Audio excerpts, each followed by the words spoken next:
অনেকবার শুনেছি মন খারাপ হলে পাহাড় নাকি মন ভালো করে দেয়। মন খারাপ হয়েছে অনেকবার, তবে কখনো পাহাড়ে যাওয়া হয়নি। তাই 2993 বার প্ল্যান ক্যান্সেল করার পর বাকেট লিস্টের সেই বহু প্রতীক্ষিত ফ্রেন্ডস ট্রিপে আমরা বেরিয়ে পড়লাম চেরাপুঞ্জির উদ্দেশ্যে। ইট পাথরের নগরী ছেড়ে আঁকাবাঁকা পথে পৌঁছে যেতে লাগলাম মেঘেদের কাছাকাছি, পাহাড়ের গায়ে এক সবুজের রাজ্যে, যেখানে রোদেলা দিন আর মেঘলা আকাশের সমান অধিকার, যেখানে মন খারাপের বিপরীতে ভেসে আসে মেঘ আর দুশ্চিন্তাকে ভাসিয়ে নিয়ে যায় জলপ্রপাত।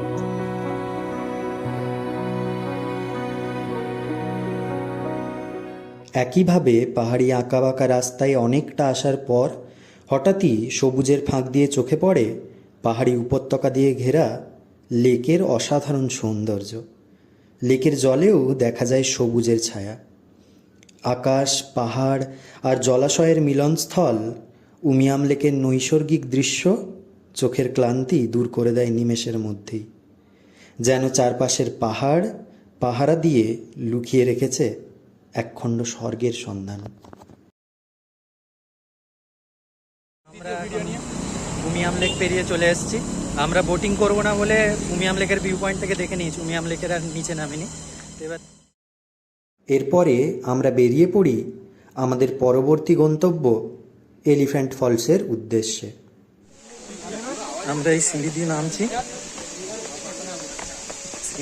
এলিফ্যান্ট ফলসে যাওয়ার জন্য।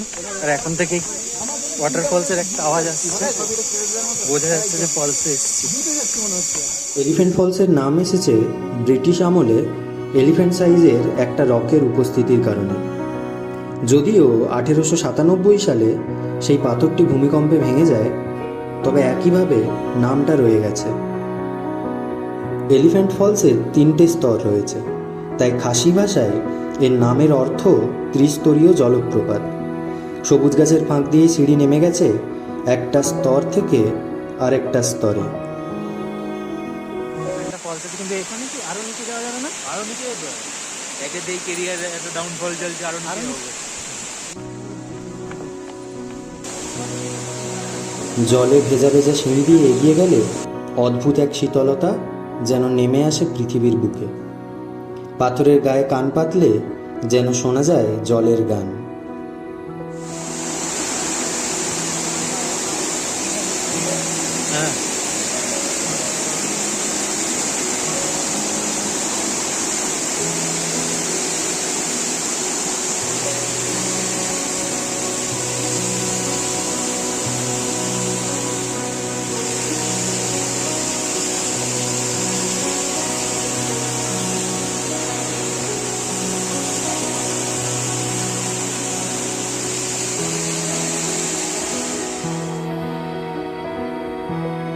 পাথরের সংসার ভেঙে জলপ্রপাত এগিয়ে চলেছে গন্তব্যের দিকে।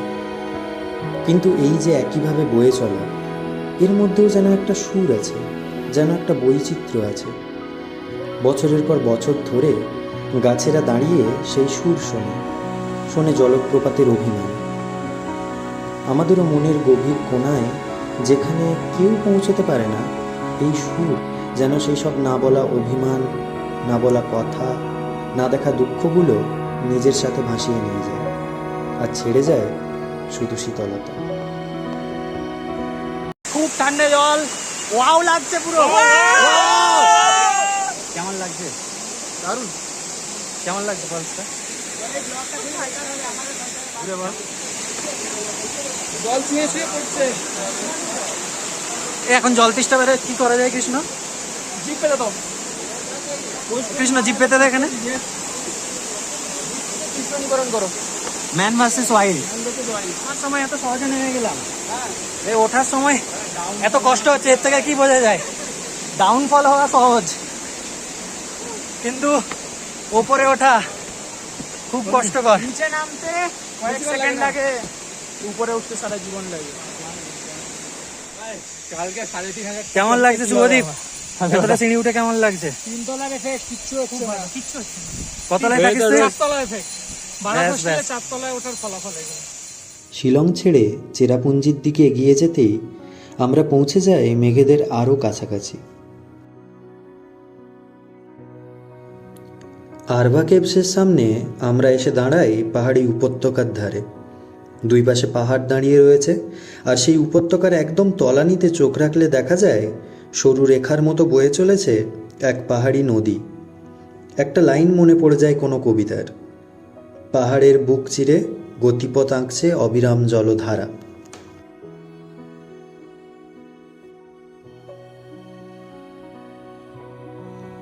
গুহাতে আমার বরাবরই ভয় লাগে। ছোটবেলায় একবার একটা গুহার মধ্যে ঢুকে ফিরে চলে এসেছিলাম। মনে হয় যেন চারপাশের এবড়ো খেবড়ো পাথরের আকৃতি দিয়ে ঘেরা বাঁকে ঘুরলেই হয়তো কোথাও হারিয়ে যাব, হয়তো কোনো অন্ধকার দেশে। তাই আরভা কেভসের মধ্যে ঢুকতে যাওয়া আমার কাছে ছিল সৌন্দর্যের সাম্রাজ্য ছেড়ে ভয়ের সম্মুখীন হওয়া। গুহার মুখের দিকে যতই এগোতে লাগলাম, দেখলাম সবুজের ঘেরাটোপ বাড়তে লাগলো বিভিন্ন ধরনের পোকার এক টানা একই সুরে ডেকে যাওয়ার আওয়াজ। পাহাড়ের তলানিতে পড়ে থাকা নদীটাকে আরও বেশি সূক্ষ্ম কোনো রেখার মতো মনে হচ্ছিল। বৃষ্টির সময় এই রাস্তার পাশেই মেঘকে ছোঁয়া যায়, তবে এখন যেন পাহাড়টাকে একলা মনে হচ্ছিল।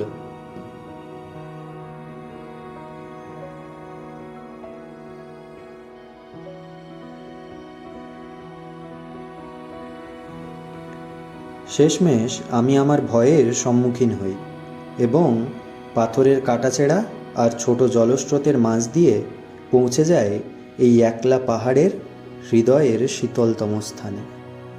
কিন্তু দুর্ভাগ্যবশত আরভা কেভসের ভেতরের ভিডিও কোনো কারণে ফোন থেকে ডিলিট হয়ে যায়। অগত্যা এগিয়ে যেতে হবে পরবর্তী গন্তব্য নৌকালিকাই ফলসের দিকে। নৌকালিকাই ফলসের নামের উৎপত্তির একটি ভয়ানক গল্প রয়েছে। কালিকাই নামের বিধবা মহিলা তার মেয়ের সাথে বাস করতে নেই পাহাড়ের জঙ্গলে। মেয়ের দেখাশোনার সুবিধার জন্য সে আবার বিয়ে করে। একদিন লিকাই কাজ থেকে ফিরে দেখে তার স্বামী তার জন্য মাংস রান্না করেছে। মেয়েকে দেখতে না পেয়ে লিকাই ভাবে প্রতিবেশীর বাড়িতে আছে, তাই স্বামী স্ত্রী মিলে খাওয়া দাওয়ার পর লিকাই যখন মেয়েকে প্রতিবেশীর বাড়ি খুঁজতে যাবে, হঠাৎ সুপুরির ঝুড়িতে দেখতে পায় বাচ্চা মেয়ের আঙুল। মেয়ের আঙুল চিনতে অসুবিধা হয় না মায়ের। সে বুঝতে পারে মাংসটা আসলে নিজের ওপর অপরাধ বোধ আর এই পাহাড়ের চেয়েও বেশি কষ্টের ভার নিয়ে লিকাই ঝাঁপ মারে এই ঝর্ণার থেকে।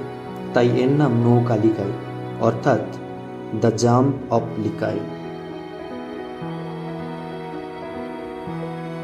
অন্ধকারে ঢেকে আসা এমন এক দৃশ্যের সামনে এসে দাঁড়ালে যেন মনে হয় এখানেই পৃথিবীর শেষ।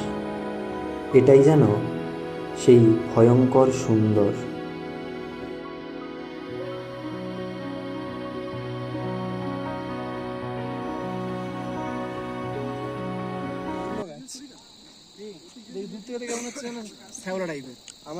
আমার দূর থেকে দেখে মনে হচ্ছে ফুলকপি ভাই, ফুলকপি ওই বড় বড় ফুলকপি, বড় ফুলকপি। কোথায় ফুলকপি? এই যে দূর থেকে দেখে মনে হচ্ছে বড় ব্রকলি। ব্রকলি বারাকে দিতে ব্রকলি নিচে দিচ্ছে করছে না। ভগবান যদি একটা পাহাড় দিত, এরকম করে পাহাড়ে বের করতাম, সেটা পিছনে ফেলে আসতো। কিরকম লাগলো বল? দেখ, চোখে দেখা জিনিস আর এখানে যেটা জিনিস আকাশ পাতাল ডিফারেন্স, ক্যামেরায় বন্দি করা সম্ভব ইম্পসিবল ব্যাপার, অসাধারণ সানসেট। অসাধারণ sunset। টাইমিং ওয়াজ টু গুড।